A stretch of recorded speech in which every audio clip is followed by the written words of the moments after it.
This is about persuasion. We've already started on some of the lectures on persuasion, but we haven't really identified it, and that's important. So let's go ahead and open up our books to the persuasive chapter. Let's define this, and then we'll talk about the components that we're looking for in these surveys. The process of attempting to change or reinforce a listener's attitude, beliefs, values, or behavior. Okay, first thing to note, this is a process. Persuasion is a process, which means that it's a series of steps to get you to a goal. It's something you have to be realistic about in your topics. So whether it's in this class or outside of this class, people usually don't change a viewpoint that they have. Let's say they're highly unfavorable or highly favorable on a topic in a 6-minute presentation. It's not likely. It takes time to get to persuasion. Plus, it may not happen. So these are things where we have to be realistic with ourselves, especially as we move outside of this classroom, that what we're doing is the best to, let's say if we have an audience that's highly unfavorable, to get them to listen to you. If you can do that, then you are successful at persuasion, at using these techniques. If you have an audience that's favorable and you don't get them to do anything, but they still agree with you, then you're not pushing as far as you can in persuasion. So remember, this is a process. Also, the other thing, if you have an audience that's neutral, they need to move somewhere. Now, again, it is up to that person, and it's up to you whether you decide whether your viewpoints will be changed. But persuasion is a process. Now, other parts to this, and this is the information that we're pulling from our survey, is those 3 things. We're looking at attitudes, beliefs,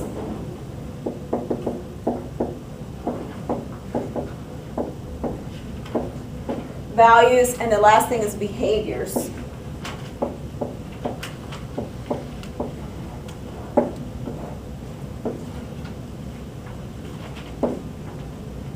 Attitudes. Now, when you look at these, some of these are very, very difficult to change. But attitudes, if we're going to be looking at something, this is something that would be on the easier scale of changing, and I'm not saying this is easy to change. So what is an attitude? How do we define an attitude? That's an example of an attitude. Position someone would take on something? No, that'd be beliefs. Okay, you can see that there's some interwoven thoughts between these. Isn't an attitude more feelings than it is like beliefs or values? This can be awful feeling. Oh, I guess, yeah. But, yeah, it can be. Who has an attitude in here? Okay, we got a lot of attitudes. What do we have attitudes about? Everything. Midterm week, maybe? What's our attitude on midterm week? And we already do our midterm in this class. Okay. So. Okay, well, I guess it's midterm week for the college. What about food? Anybody have attitudes about some types of foods? Okay. What can't you stand? What food can't you stand? Green beans. Green beans, seafood. Okay. What about what we love? You probably sweet on seafood. You just realized. Yeah. We shouldn't have done a persuasive topic on that. Okay, so what about what we love? Pasta. Pasta. Okay. Pizza. Ribs. Sometimes seafood. So you know, and this is what an attitude is. It's our likes and dislikes. Okay. Do I feel like working out? Okay. So you can have a like or dislike right there. These are, even though I'm giving examples that are small, they're really big. How many of you have had something that you didn't like that later liked, or vice versa? And it could be food. How many of you are very loyal on certain brands that you buy on products? What is it? Usually clothes, I guess. Okay, Laundry detergent. laundry detergent. Yeah. Okay, and that person or that organization that's manufacturing these things, they want to keep you liking that thing and disliking the other things, or at least liking their thing a little bit more.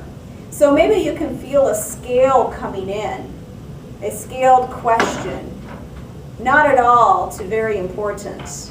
Okay, so we're just getting an idea, we're getting a pulse of what's happening in this class with your attitudes, because these can change. Okay, so if you realize that laundry detergent is no longer working for you, you may not like it anymore and try something else. And that's a huge economic change to that organization. And we could go bigger, like automobiles. Okay, how many of you know somebody or you are somebody that's very loyal, there we go, to the car manufacturer? So that's a big deal. Then the other thing, we just had an election yesterday, a local election here in Lincoln.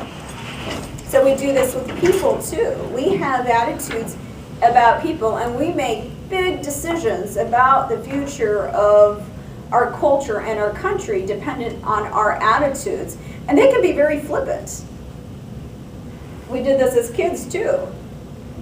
People we were friends with one week and enemies the other, the frenemy. Okay, we do that as adults as well. Okay, so within your surveys, what kind of attitudes did you have that you could kind of get the pulse of this class?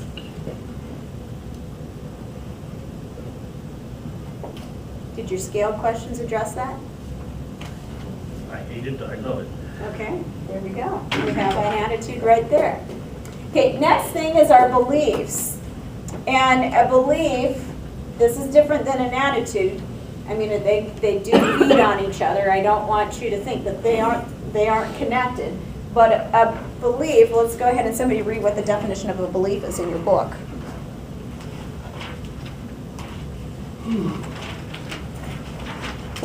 A sense of what is true or false. So this is evidence-based.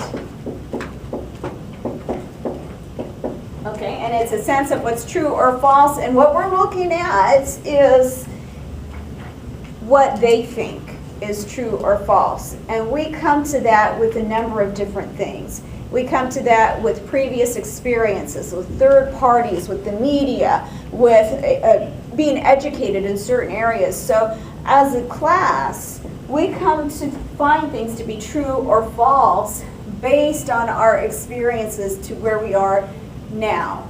And some of you are trying to uncover some myths that we may have come to a belief, and you may challenge that. You have to challenge it nicely, but you may challenge that. You know, you said this is where I was saying the pro-con and the rebuttals. You know, so you think this isn't true, but in fact, you know, let's look at the evidence. And that's what we're doing with the beliefs.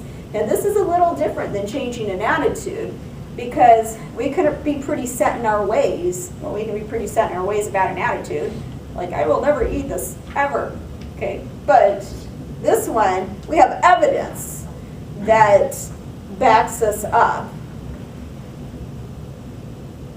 So how many of you believe aliens exist?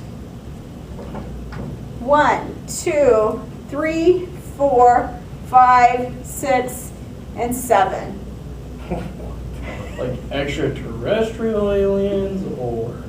Yes, yes. I mean extraterrestrial. No. Illegal aliens?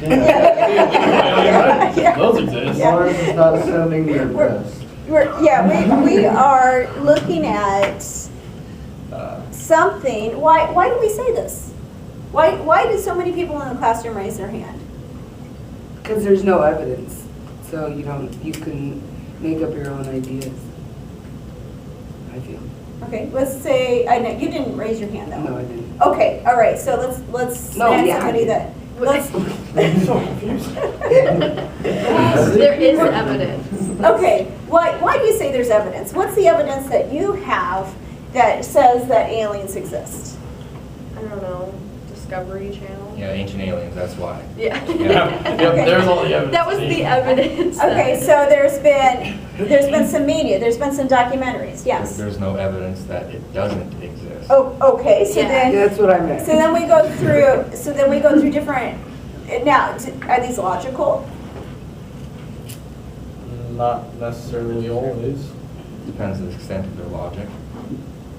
Okay, all right, we're looking in the classroom, and I think Justine is somebody that has a good head on her shoulders in here, and I wouldn't just all of a sudden think, oh, you know, she's completely irrational about this. She gave her reasonings why, and I've heard other people say similar things. So that is how she's building, that's how she's built this evidence, and a lot of you who raised your hands that said, yeah, you know, I saw some information or I read some documentation. Maybe I saw some things out in the sky and there was no other way to actually explain it, or maybe my grandfather did, and that's good enough for me. So yeah, I think they do exist. Now, a couple of you didn't. Now, why would some of you say, no, I don't think they exist? What would be some of the opposing arguments? Well, the odds are statistically that you may have hallucinated. There's a better chance that you would hallucinate that you saw an alien, that an alien actually popped up in front of you. So you have to take like from a large pool of people. Okay, all right, so that there's actually not enough evidence to actually say that this could be true, and that's why you lean towards the false. Now, this could also be a scale, too. How many of you are somewhere in between? They could, but I'm not sure. Okay. As you say, I feel more in between than there are aliens. This is how we develop belief systems. Okay, and of course we can get into some, you know, very deep and structured belief systems. You can go generations believing things, you know, like the earth is flat. Generations and generations of people knew that. I mean, why would they have to even question it? Because how would that change their lives? It didn't change their lives. So I think there's a lot of things in the belief system that we don't even question. We continue on believing. That's another, you know, lecture. That's another discussion.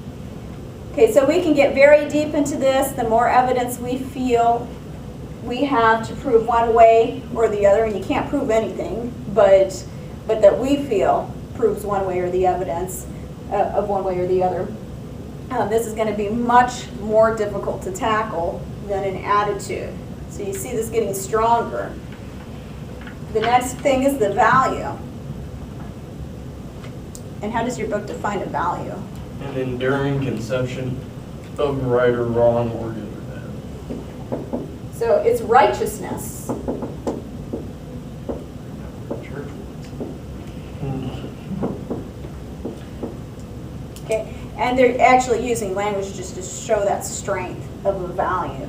Righteousness is the justness of things, the good or bad, the beautiful or the ugly. Listen to a person's language to determine where their values are. And you can see that we have probably similar values, but we are expressing them differently. So, and you know, right here I'm going to pick on you two because you're doing arms. We're probably looking at the same value of safety, even with people that are strongly opposed to your topics. And that's something that you want to recognize. This is a thing where you have to be very careful when you approach. This is typically culturally embedded when people have value systems. So they can be our very, very heavy hitters. They don't necessarily have to be heavy hitters. You know, the value of education, or you could say freedom to speech, arms would be one of them. So these are things, safety. These are things that are heavy hitters when they're like, well, it's just not, that's just wrong, or it's the right thing to do, you know, or that's very bad, or that's not fair. When people start using that language, you are striking against values, or you're aligning with values. So you need to recognize this, and again, this is very strong. This is still strong, but you can see how these degrees are going higher and higher, even in the language in our textbook. behaviors are what we end up doing driven by these things, or they may not match, and that's important for us to know. This is where we get into the heart of persuasion, which is called cognitive dissonance.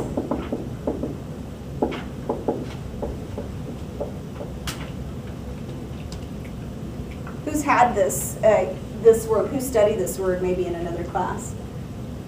Okay, what is it? So like if I say that raising taxes doesn't bring in more tax revenue, some people are like, what? I thought raising taxes mean the government got more money. Okay, let's personalize that a little bit more. Okay, you open a bag of potato chips and it's half full. That's just logic that isn't working. Well, that's what my but- economics but- teacher, professor, used as an example of cognitive dissonance. So make sure to tell him that doesn't work. Okay.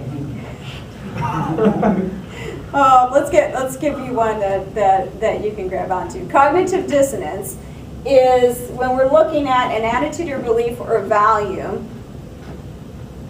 and you personally, or somebody in front of you, you're watching them go through this, realizes that all these things that they say they like or dislike or they believe or they value, that they aren't acting or behaving in a way that aligns with that.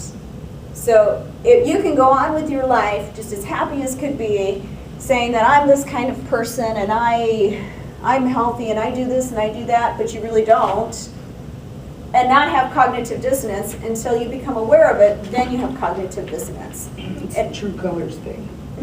It's basically when you realize you're a hypocrite. And we don't take that very well, especially when somebody is pointing it out to us. So we have to be very careful with how we address cognitive dissonance. It should come from a point of humility, of understanding that this does happen and that we're all at fault at some point of our lives when we actually don't align with this. It's very different when you're reading a self-help book and you realize, I really don't have the best study habits. It's a whole other thing when somebody comes up to you and points their finger and be like, ha, you think you're so smart. You don't study. You say you value this, you just wasted all your time. Okay, what happens to us when people do that? When they approach us You cognitively. enter a fight or flight stage. So we may get mad, may run. You think you're so smart, you don't know me. Who are you? Yes, there we go. Okay, so we can get very resistant when somebody points out cognitive dissonance. That's something you need to be aware of. If you see cognitive dissonance between your behavioral and your scale questions, that's what we're looking for. That's why I wanted you to line one of those up.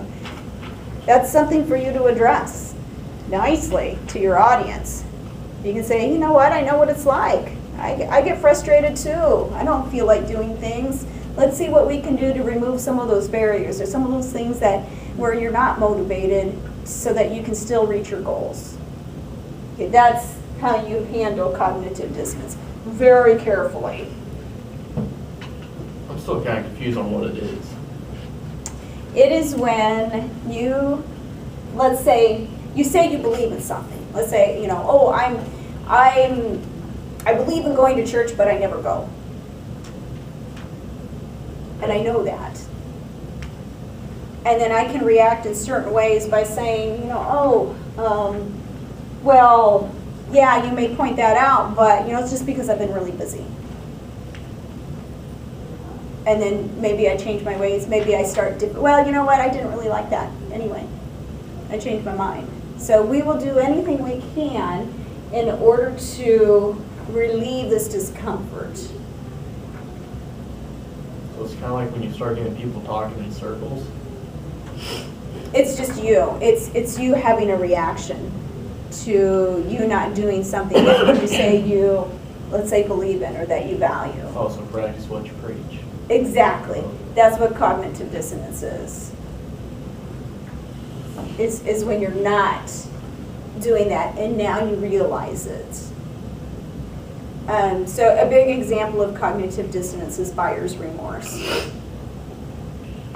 So you know you don't have the budget for it, or maybe you've been really good with your budget. And you have something that you have a guilty pleasure, that you have a weakness, and you buy something that was more expensive than you could afford. Like a bag of potato chips. Like a bag of potato chips. Half. Only half full. Why you buy pints? You get a full jar of them, you're set. Where the bag of potato chips works is if, let's say that you're like, no more greasy fried foods at all, but this is fine. Okay, and then later on you're like, no, it's not. And you're sitting on your couch and you feel like a fat pile of crap. It looks like I'm still at the end of dodgeball. I should have bought chips. I kind of think they're picking on you here. No, it's fine, it's fine. You shouldn't have that second six-pack. Dang it, I knew it. Knew it. Here it all comes out. All right, does that make sense though, what cognitive I dissonance is? think so, yeah. Okay. It'll come up on your surveys. You'll see this as a good thing to bring in as one of the things that you have to mention your survey 2 times. This is a good thing to bring in 1 time. Okay, now that we know what we're looking for, I'm going to change a couple of things here.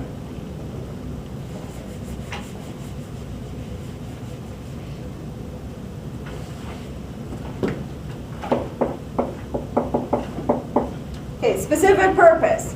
I will persuade the class to whatever it is. Okay, that's your specific purpose. You should write that. The next thing you need to do is write your thesis statement. Your thesis statement is now a directional thesis statement, and it's a proposition of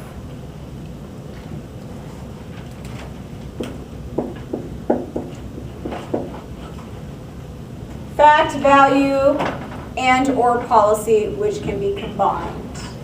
So what are we looking at? It's still a single declarative statement that summarizes everything. Okay, but this time it's positional. We should travel to Mars because, why should we travel to Mars? First thing that pops in my head. Yep, just whatever it is. It doesn't have to be, you're not committed to it. Offset the nuclear destruction balance. Okay, so here we have policies that traveling, you'd have to show that there was some kind of nuclear disbalance. Okay, and you could say, and just save humanity is a value. Okay, 1 sentence, directional, it says the thing. Okay, I'm not saying that's what you're going to say, but that's how you put that together. So you may be focused on only one thing.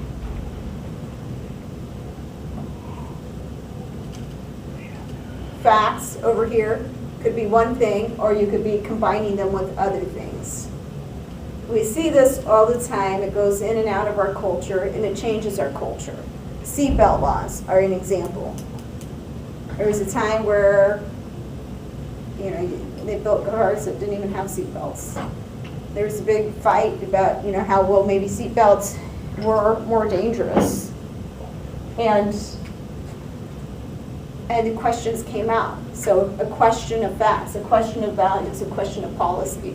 And this came out, and after enough evidence came along, it's just like, well, even with the risks, it's still safer to have seat belts. What if I don't feel like it?